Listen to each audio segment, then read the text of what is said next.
good morning, good afternoon, or good evening, depending on where you might be joining us from in the world today. My name is Meg Alexander. My pronouns are she, her, and hers, and I am incredibly excited to get to host another Power to Fly virtual event. Now, I am with the lovely, lovely, fabulous people from Esri today. We're going to be discussing bringing your whole self to work without burning out, a very, very important parenthetical at the end of this title. Now, we're going to be speaking to two of the most fabulous people from Esri. I think you're going to love them.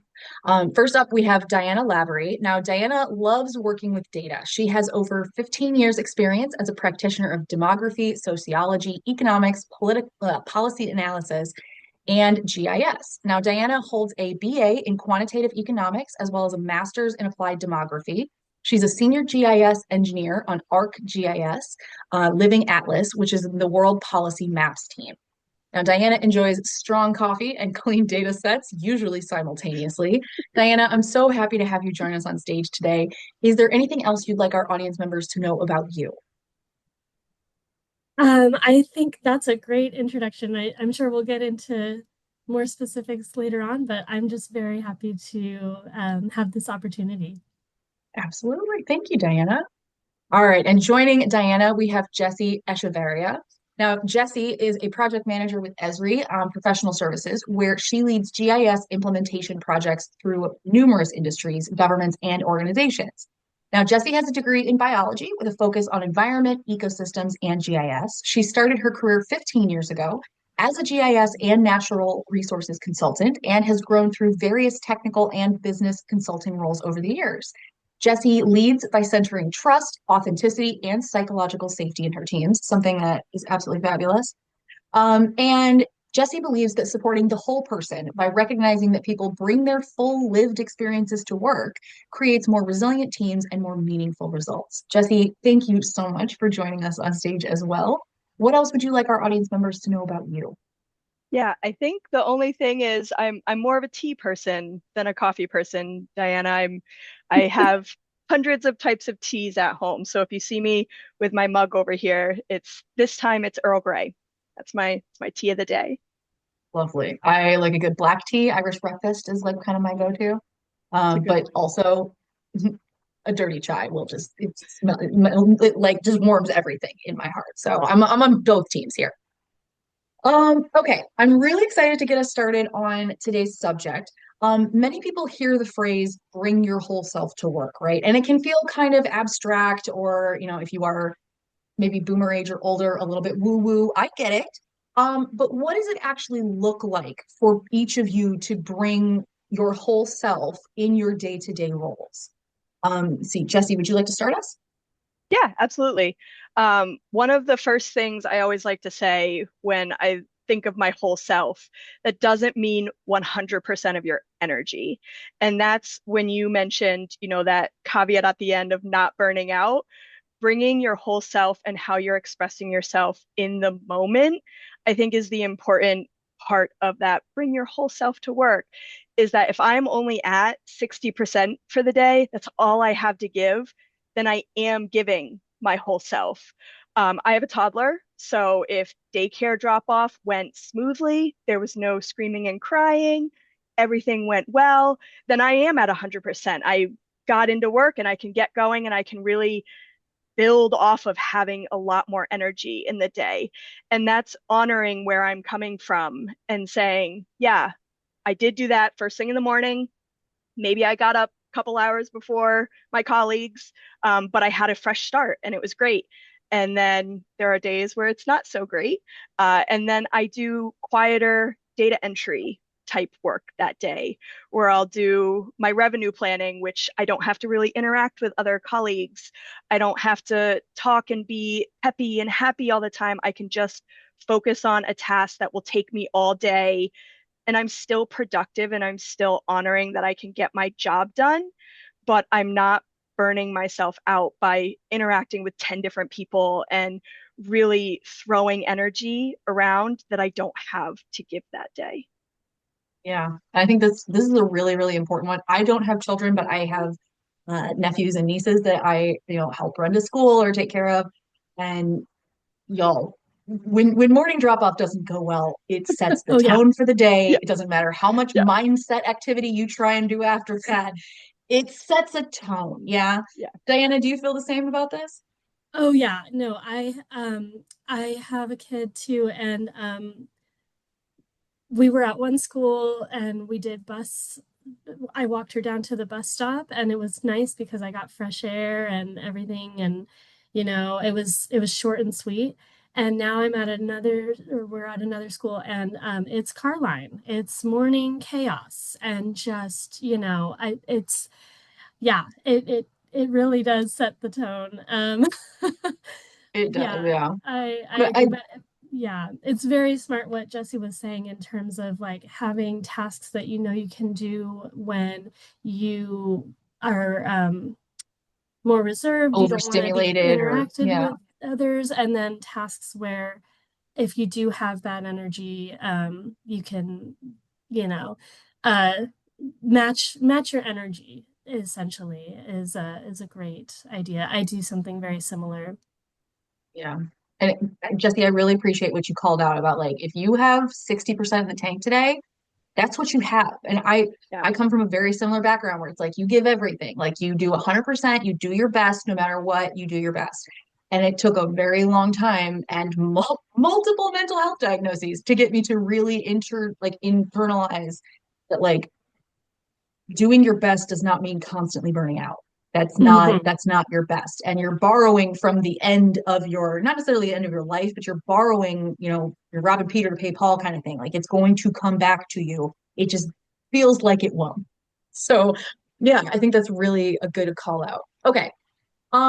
I want to talk a little bit about mentorship and sponsorship. Now, early on in women's careers, this can be incredibly important because if you don't get, kind of off to the right start, I mean, I remember hearing when I was, 20 years ago when I was entering the workforce, hearing about how if you don't negotiate your pay at your first job, you are robbing yourself of hundreds of probably thousands of dollars over the course of your career, and that this happens very, very frequently to women.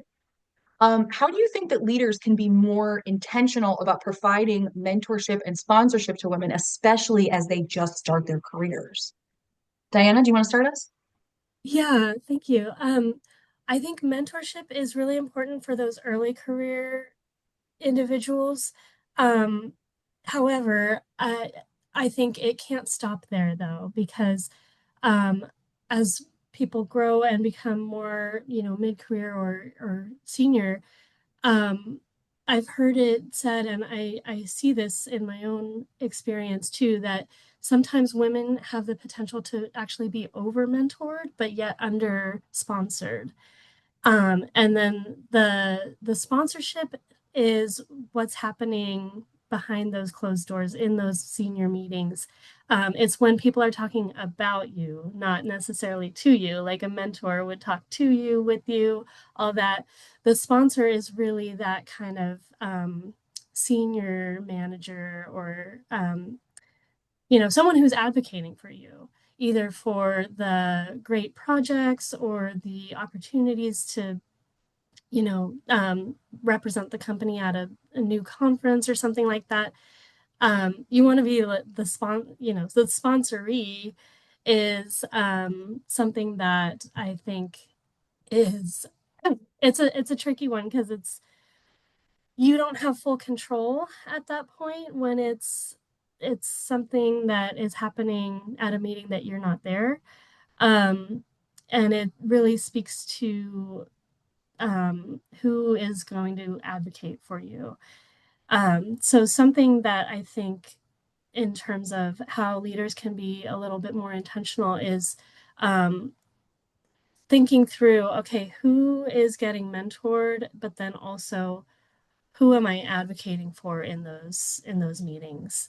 Um, Thank you for really, detailing the differences. I think that's a really Yeah. important distinction there. Yeah. Mhm. Jesse, do you feel the same about this? Is this something that, that you can see more of not more of the importance, they are equally important, but like why it is so important to kind of have a foot in both camps or have somebody that, or some sort of direction there?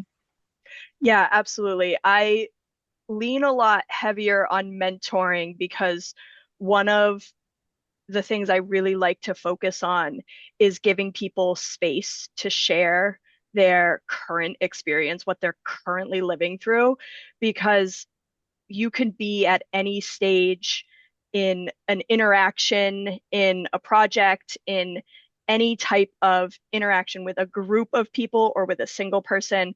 You could be at the beginning of that conversation, middle, end, and you'll still need mentorship through each phase. You might be really good at beginning and catalyzing some conversations, but you don't know how to keep the momentum going. So then you need the mentorship throughout getting things moving and staying moving. You may not know how to wrap something up, and you need that mentorship of, I know how to get something started. I know how to keep the momentum, but now what does success look like? I don't know where that comes from. So really giving my team space to come to me about any phase that they're in is something that I value highly, because then I feel comfortable being that sponsor for them, that they Mhm. came to me and said, I'm having trouble in this spot right here. Then I can go, wonderful. That means you feel strong in the other places. So I can then advocate. She's doing really good at getting projects started. So I want her on this new project. And then I want to make sure her technical lead, let's say she's a project manager like me, her technical lead is going to be someone who's really good at maintaining momentum and keeping things coming back. So then she's going to mar really well together. And I can advocate for both of these women to then be a team and move forward. Um, so I think giving that space and really listening, and then the flip side to that is not giving generic information back. Like, you can do it. You're so smart. You're going to be able to handle this. I think Hang in there. listening, hang in there. You'll get through it. I think really listening to their current concern and thinking through, what did I do when I had that same current concern, however many years back, or maybe even last week. Um, I really like to step my team through my thought process so then they can pick it apart and say, I don't like how you did that. Wonderful. That is now not something that you're not a pathway that you're going to go down, because your brain might not work that way. Um, I was raised really like, you can do it, you'll figure it out. So I'm definitely opposites with that one, where I'm like, I'm going to step you through everything I would do, and then there's no attachment on if you listen, if you take it or not. I'm just giving you the step by step, and then you can choose your own path from there. Are we the same person? Because I'm pretty sure this is like, I've had to train people at every job I've had, and this is literally how I've done it. I've been like, listen, here's how I figured out how to do it because there weren't instructions. This is Right. why, and I'll explain to you why. If you don't want to do it like this and you think of a better way to do it, vaya con Dios. Love that for Yeah. you. Like, Yeah. because it doesn't have to be this hard. You know what I mean? Like, there don't need to be personality conflicts on top of things at work, you know? Yeah, yeah, Yeah. I love the psychological safety that you're coming from it with too, because it's like that is a building block part that if you don't have that, then Yeah. no, you're not going to feel comfortable telling your boss, like, Yes. hey, I'm not doing super great at this, or I'm having a real rough day today. I got kicked in the face twice before 7 a.m. So if you could just like maybe not put me on the phone with customers until like afternoon, that'd be great. Like, but that's the thing, you need to have that open communication, and not everybody has that. This is why when we talk about bringing your full self to work, like you said, it's not about bringing all of your energy because you're not spending it all there, right? You're not, no, none of us are. We all have other things to do outside of work. But when we're talking about bringing our full selves, it's more about not feeling forced to leave part of your life at home. And mhm, I love having these conversations because with a lot of times people don't even necessarily realize what they're holding at home. I feel like a lot of times when we talk Mm, about bringing your full self to work, it was in terms of things like if you were also gay, if you were from an under like an underprotected class, like something that was not necessarily a lesser than, but like conversations we were just not socialized to have. And so when we if you are a person who has not thought about this or has never felt like you can't talk about something at work, I love that for you. That's awesome. I don't want anyone to ever feel like this. But if you are, if you are, then you understand how sometimes just even holding back part of something, it's an extra task that you have to have yeah. running in the back of your brain all the time. It's pulling brain space, it's pulling focus, it's pulling energy. Yeah. Like, Yeah. it's huge. Yeah. I had a previous colleague and he was adamant that his home life was home and his work life was work. Separation, strong Yeah. boundary. And that worked wonderfully for him. But then there were a lot of times, and I think this happens back to Diana's note about sponsorship. There were a lot of times where there were gatherings post work that people were talking about just regular life, but then work seeped in. And then there was, well, then this project is happening, and me and you just connected on a personal level. So maybe me and you should work on this project together. And he missed out on that conversation. And so there's a bigger conversation there of should that happen? Should work seep into those conversations outside of work? But they happen, and it's sometimes it's a natural flow. And so if you have too rigid of a boundary, you may miss out on things. So again, staying as flexible as possible while still honoring where you want to go with your time, where you want to place yourself, I think is really important. Because one of the things that I battled with was if I don't go to every single post-work event, I'm going to be seen as like a bad friend to these colleagues that don't Which is a necessarily need to. weird dynamic to be Right, in, Yeah. which right? is a weird thing where I'm like, I need to be friendly with these people, so I have to go to every event. And then I burned out. I was like, I'm everything at work, everything after work. Oh my God, I have no time for my family, my pets, my house. My house was dirty. Um, so it's finding that balance that works right for you and not completely excluding those after work events, but not completely saying I need to go to every single one. Yeah. No, I like that. Yeah, And and go certainly ahead, not. Diana. Oh, you not only were you putting pressure on yourself having to go to every single one, but also to have to be friendly at each and Right. every one. And that's another level of, performing and fake smiling. Just, yeah. Yeah, of course. Diana, I want to ask you this next question. For women who are entering STEM fields today, what advice would you give them about building a career that allows them to stay authentic? Because, none of us really wants to feel like we have to build a whole new persona, while still able to advance professionally. Because, like we said, we want to bring our full selves to work, but we don't want to do so in a way that makes us seem unprofessional or like we can't handle something. Yeah, yeah. And this is advice for, or not For just women advice, entering STEM fields, yeah. advice. Yeah, yeah. This is a strategy that I've really seen value in my career is pick tasks that are like the most you coded tasks that you can within your job. So if that is Excel spreadsheets, or if that is writing blogs or making maps, for me, I don't really like being on video all that much. So I try not to, volunteer to make videos that show how to make a map or whatever else. But I can do workshops and, like live events at conferences, no problem. Sign me up. So trying to craft the tasks that you are naturally, um, like it's not going to be draining for you.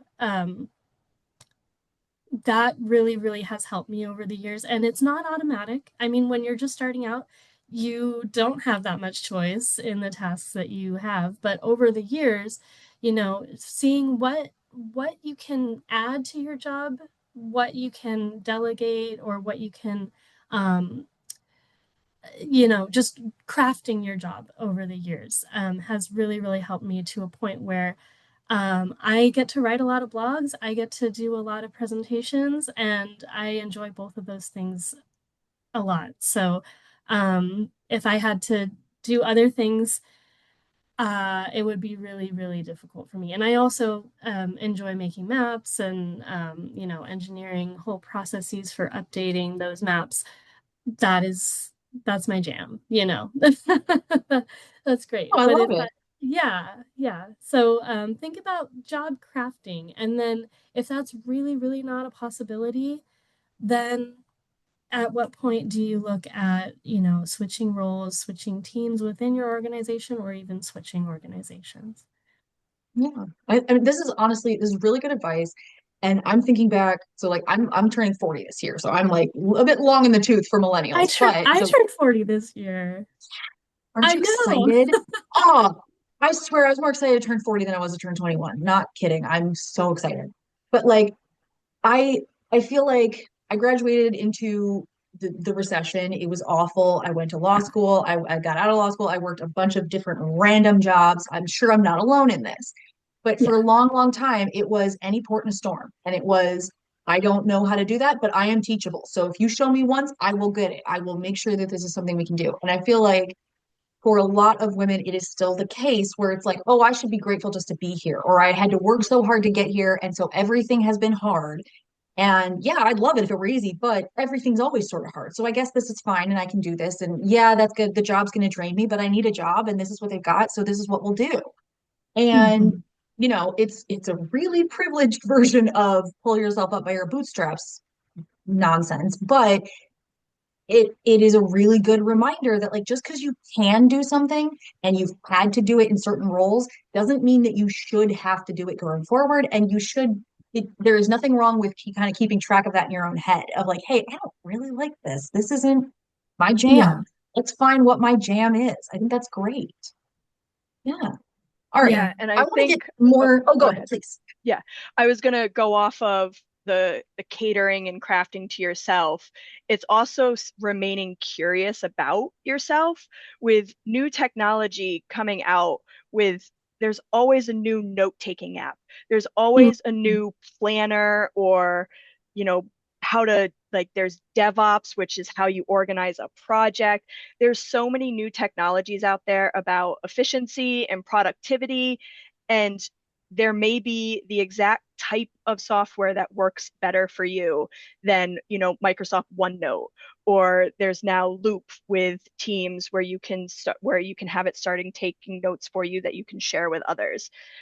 Remaining curious about how you interact with those types of softwares and methodologies and tools, I think is also going to help you make things easier. So you were talking about all of it's hard.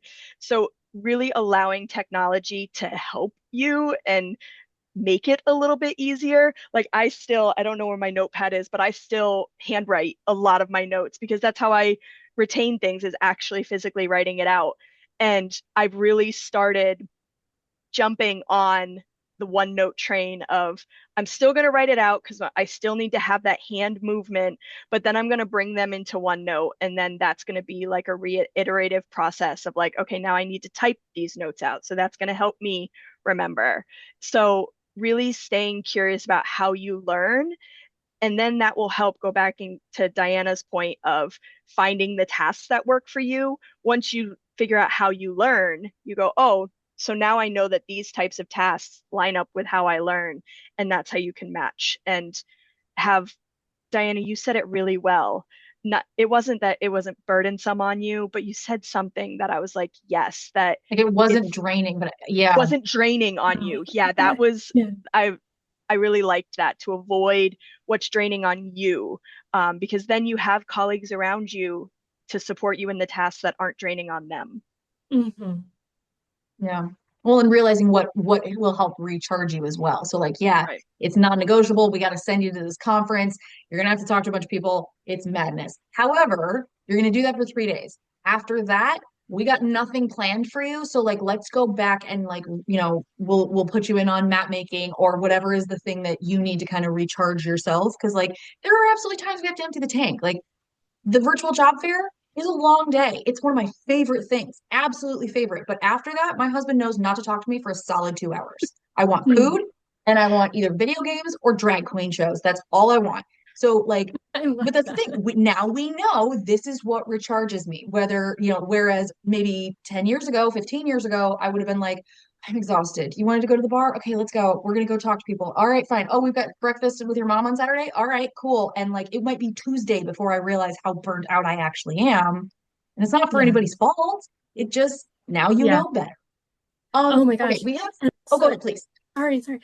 All this applies to my life outside of work too, in terms of being involved with my daughter's activities and school and all that.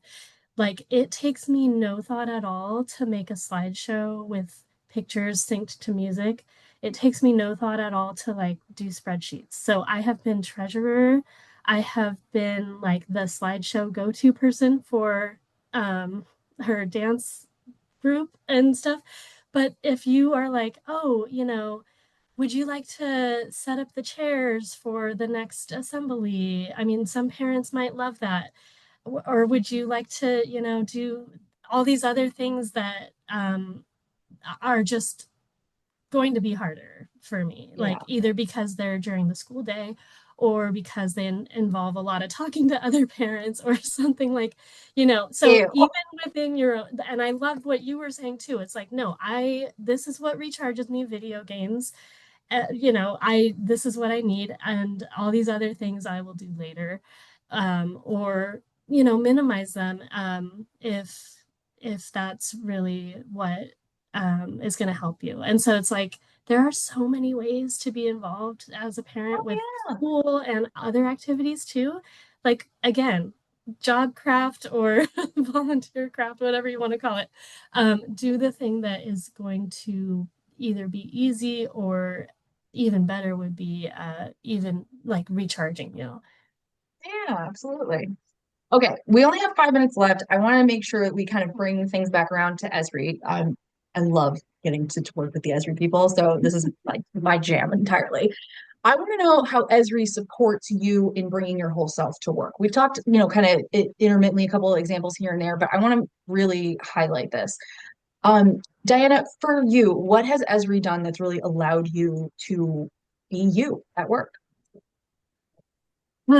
So we use Microsoft Teams as our main communications platform, and Esri is such a huge company that there's like the team that you're on and all the different projects, all those channels.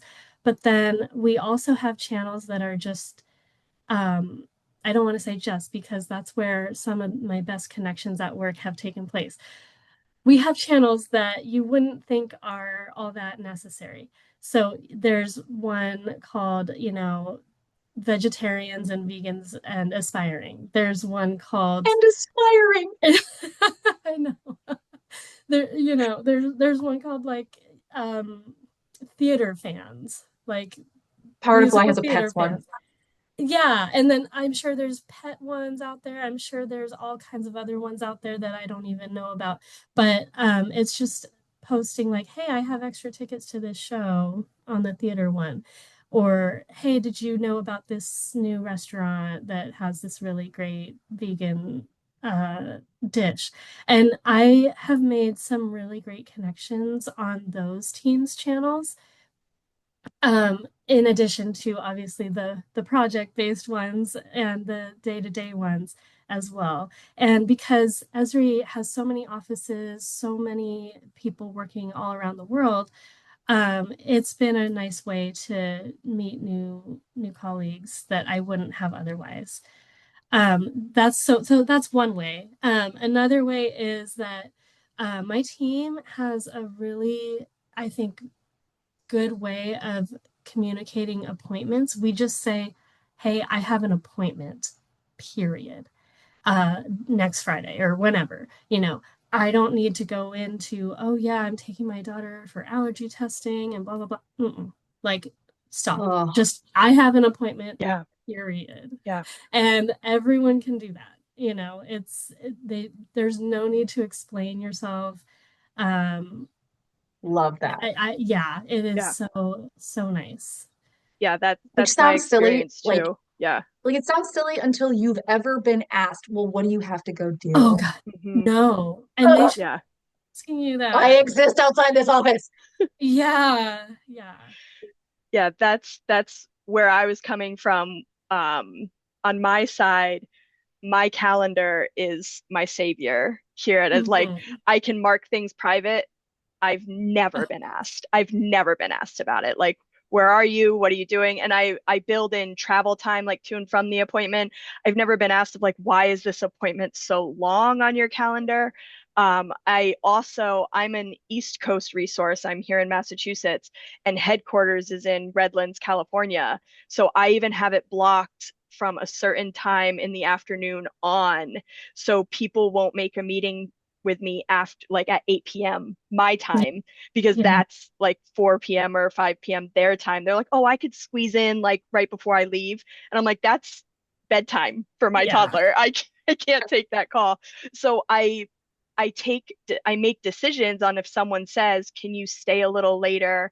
Because that's the only time we can find.